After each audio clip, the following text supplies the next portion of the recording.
கன்னி கன்னிராசிக்காரர்களுக்கு ஒண்டர்ஃபுல் மாதம்னு சொல்லுவேன். 6ஆம் இடத்துல புதன் இருந்தாலும் கூட 8ஆம் அதிபதியோடு அவர் இருந்தாலும் கூட ஒரு நிலையில் குருவின் பார்வையில் ராசிநாதன் மாதம் முழுவதும் என்பது வேலையை குறிக்கக்கூடிய இடம், கடன் நோய் போன்ற அமைப்புகளை குறிக்கக்கூடிய இடம். ஆனால் இங்கே குருவின் பார்வை இருப்பதனால ஆரம்பத்தில் கொஞ்சம் கலக்கங்கள் இருந்தாலும் கூட அதற்கு பிறகு சுதாரித்து அப்படியே எந்திரிச்சுக்கிட்டு எதையும் சக்ஸஸ் பண்ணக்கூடிய மாதமாக இந்த மார்ச் மாதம் கண்டிப்பாக அத்தனை கன்னிராசிக்காரர்களுக்கு அமைஞ்சிருக்குங்க. 8ஆம் அதிபதியோடு சேர்ந்துருக்கனால அப்பப்போ கொஞ்சம் சோர்ந்து போயிடுவீங்க. ஏதாவது ஒரு வகையில் மறைமுக எதிர்ப்பால் கொஞ்சம் அப்படியே கலக்கங்கள் இருக்கும். என்ன நடக்குது நம்மளை சுற்றி ஒன்றுமே தெரியலையே, ஏன் இப்படி நடக்குது அப்படி நடக்குதுன்ற மாதிரியான சில விஷயங்கள் இருக்கும். சிலருக்கு புதிதாக கடன்கள் வரும், தொழில் வளர்ச்சிக்கான கடன்கள். நல்ல லக்ன ராசிநாதன் இருந்தால் கடன் வாங்கணும். அதே நேரத்தில் அவர் சனியோட செவ்வாயோட இருந்தார்னா அசுப கடன்கள் ஏற்படும். குருவின் பார்வை இருந்தால் சுப கடன்கள் ஏற்படும். அப்போ என்ன நடக்கும்?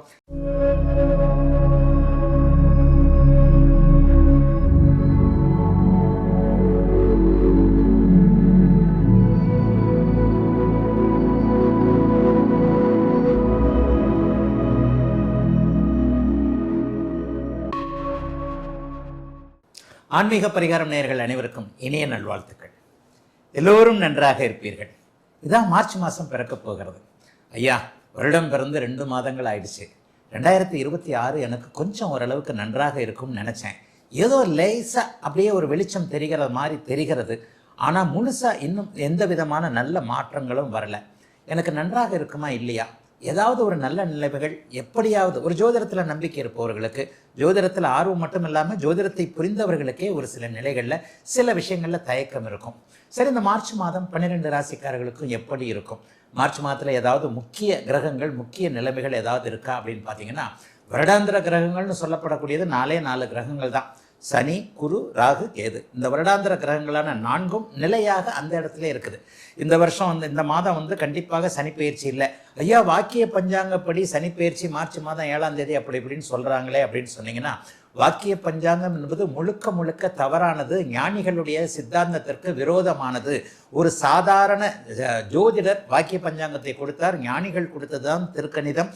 வாக்கியத்திற்கு முந்தையது திருக்கணிதம். நிறைய பேர் ஜோதிடத்தை புரியாமத்தான் அந்த வாக்கிய பஞ்சாங்கம் இதுதான் ரொம்ப முக்கியமானது, ஞானிகள் கொடுத்தது வாக்கிய பஞ்சாங்கம், மனிதர்கள் கண்டுபிடிச்சது திருக்கணிதம்னு ஜோதிடமே தெரியாமத்தான் சொல்றீங்க. உண்மையிலேயே ஆரியபட்டர்லேருந்து, வராகமிகரிலிருந்து, பராசரர்லேருந்து, மகாகவி காளிதாசர்லாம் திருக்கணிதம் அப்படிங்கிறத தன்னுடைய 8வது உத்தரகாலாமிரத்தில் 8வது ஸ்லோகத்தை ரொம்ப தெளிவாக சொல்றார்.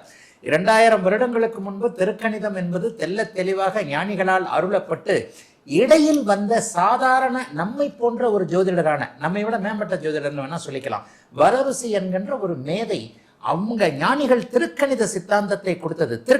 பார்வையின் அடிப்படையில் வரக்கூடிய அந்த சித்தாந்தத்தை கொஞ்சம் எளிமையாக்கி வார்த்தைகளாக வாக்கியமாக மாற்றி ஒரு 800 வருஷத்துக்கு முன்னாடி கொடுத்த இந்த வாக்கிய பஞ்சாங்கத்தை தான் இன்னும் ஞானிகள் கொடுத்ததுன்னு நிறைய பேர் தவறாக புரிஞ்சுக்கிட்டு இருக்கிறீங்க. உண்மையிலேயே ஞானிகள் கொடுத்தது திருக்கணிதம். அதனை அடுத்து சமீப காலத்தில் இருக்க 800 வருஷங்களுக்கு முன்பாக ஒரு சாதாரண ஜோதிடர் கணிச்சது தான் வரருசியை கொடுத்த வாக்கிய சித்தாந்தன்றது நிறைய பேருக்கு புரியாது.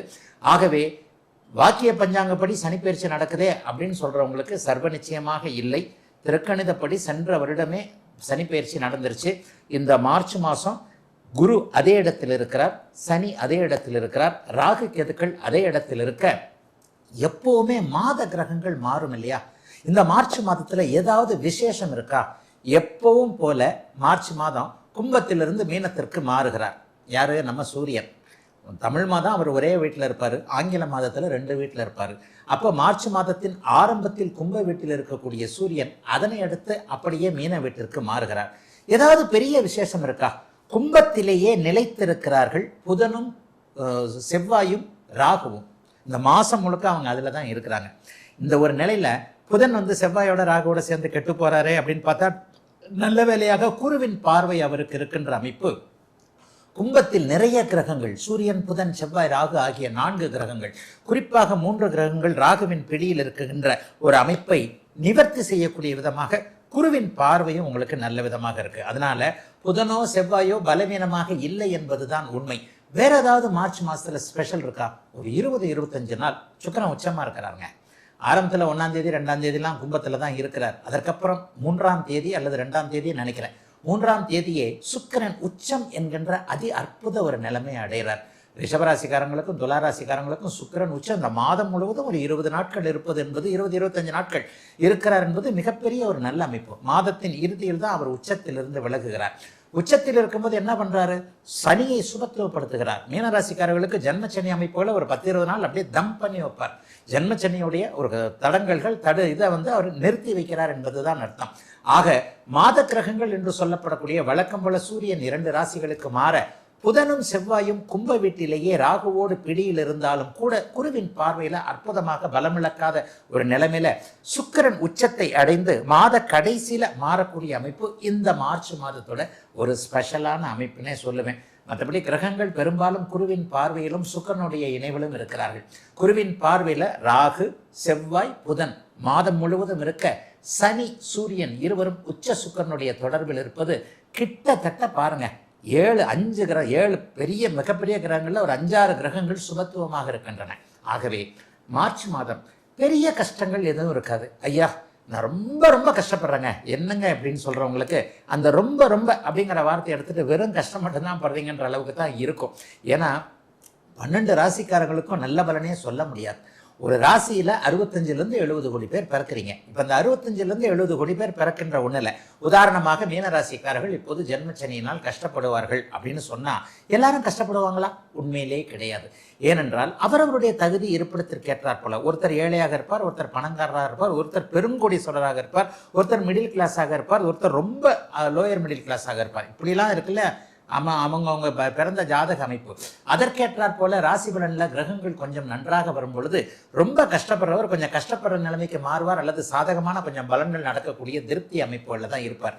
இது துளாராசிக்கும் பொருந்தும். துளாராசிக்காரர்களுக்கு இப்போது இந்த மாதம் முழுவதும் மிகப்பெரிய நல்ல பலன்கள் இருக்கக்கூடிய தன்மைகள் இருக்கு. ஆனா எல்லாரும் கமெண்ட்ல என்ன சொல்லுவீங்க? ஐயா ஆஹா ஓஹோ அப்படின்னு தான் சொல்றீங்க, இங்க ஒன்றும் நடக்கலைங்க, நான் கஷ்டப்பட்டுக்கிட்டு இருக்கிறேங்கன்னு சொல்லுவீங்க. ஆனா அந்த கஷ்டப்பட்டிருக்கிறவங்களுக்கு கூட நான் என்ன சொல்லுவேன் அப்படின்னா, 5 ரூபாய் சம்பாதிக்கக்கூடியவருக்கு 50 ரூபாயும், 500 ரூபாய் சம்பாதிக்கக்கூடியவருக்கு 1000 ரூபாயும், 1000ற்கு 5000ம், 5000ற்கு 50,000ம், 50,000ற்கு லட்சமும் அவரவருடைய படிநிலைகளுக்கு ஏற்ப வருமானங்கள் உயரத்தான் இருக்கும்.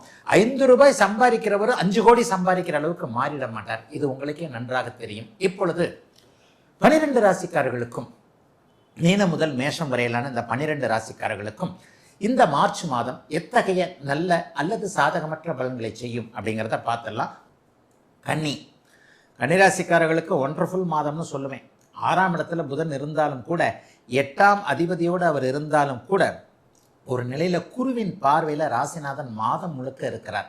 6ஆம் இடம் என்பது வேலையை குறிக்கக்கூடிய இடம், கடன் நோய் போன்ற அமைப்புகளை குறிக்கக்கூடிய இடம். ஆனா இங்கே குருவின் பார்வை இருப்பதனால ஆரம்பத்துல கொஞ்சம் கலக்கங்கள் இருந்தாலும் கூட அதற்கு பிறகு சுதாரிச்சு அப்படியே எந்திரிச்சுக்கிட்டு எதையும் சக்சஸ் பண்ணக்கூடிய மாதமாக இந்த மார்ச் மாதம் கண்டிப்பாக அத்தனை கன்னிராசிக்காரர்களுக்கு அமைஞ்சிருக்குங்க. என்ன 8ஆம் அதிபதியோட சேர்ந்திருக்கிறதுனால அப்பப்போ கொஞ்சம் கொஞ்சம் சோர்ந்து போயிடுவீங்க.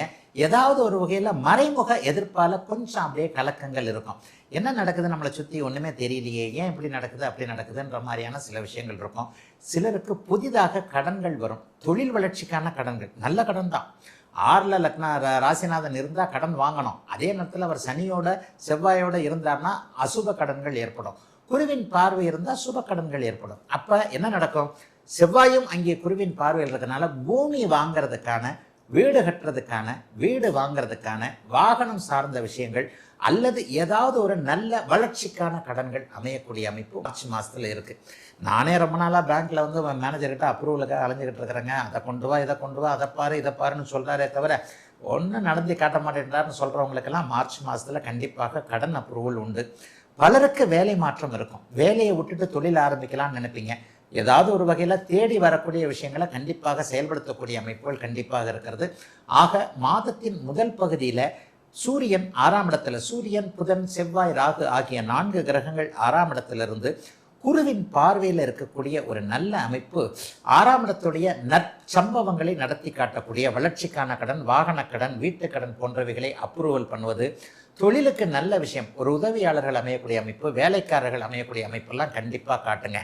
இந்த மாதத்தில் மிக முக்கியமான ஒன்று, உச்ச சுக்கிரன் உங்களுடைய ராசியை பார்க்கிறார். 7ஆம் இடத்தில் இருக்கக்கூடிய சனியை சுபத்துவப்படுத்தி ராசியை பார்ப்பது 5, 9 கூடியவர்கள் இருவரும் உங்களுடைய ராசியை பார்ப்பதுன்றது ஓகோ ஆகோன்னு இருக்கும். பெண்கள் சார்ந்த விஷயங்களில் கடந்த காலங்களில் கஷ்டங்கள் கவலைகளை அனுபவித்தவர்கள் அவர்கள் மூலமான நன்மையை அனுபவிக்க போகிறீங்க. சித்தி பெரியம்மாக்கள் அத்தைகள் போன்றவர்கள் கை கொடுக்கக்கூடிய தன்மைகள் உண்டு. அத்தை பொண்ணை கல்யாணம் பண்ணிக்க போகிறேன், மாமா பொண்ணை கல்யாணம் பண்ணிக்க போகிறேன், உறவு பொண்ணை கல்யாணம் பண்ணிக்க போகிறேன், பொண்ணும் நானும் கல்யாணம் லவ் பண்ணுறோம், ஆனால் மாமாவோ அத்தையோ ரொம்ப பெரிய அளவில் நமக்கு ஆப்போசிட்டாக இருக்கிறாங்க. இந்த மாதிரி இருக்கக்கூடியவர்கள் எல்லாருக்குமே பெரியவர்கள் ஒரு 50 வயதுக்கு பெரிய பெண்கள் உங்களுக்கு சாதகமாக மனம் மாறக்கூடிய, போகிறான்ப்பா எப்படி இருந்தாலும் என் அண்ணன் மகன் தான், என் தங்கச்சி மகன் தான், பரவாயில்ல அப்படின்ட்டு அத்தையோ மாமாவோ உங்களுக்கு ஆதரவாக அந்த பெண் கொடுத்தல் வாங்கல் போன்ற விஷயங்களில் இளைஞர்களுக்கு சாதகமாக நடக்கக்கூடிய தன்மைகள் இருக்கக்கூடிய, எதிலும் நிறைவுகள் இருக்கக்கூடிய நல்ல மாதமாகவே அமைஞ்சிருக்குங்க. கன்னிராசிக்காரர்கள் எல்லோருக்கும் இந்த மார்ச் மாதம்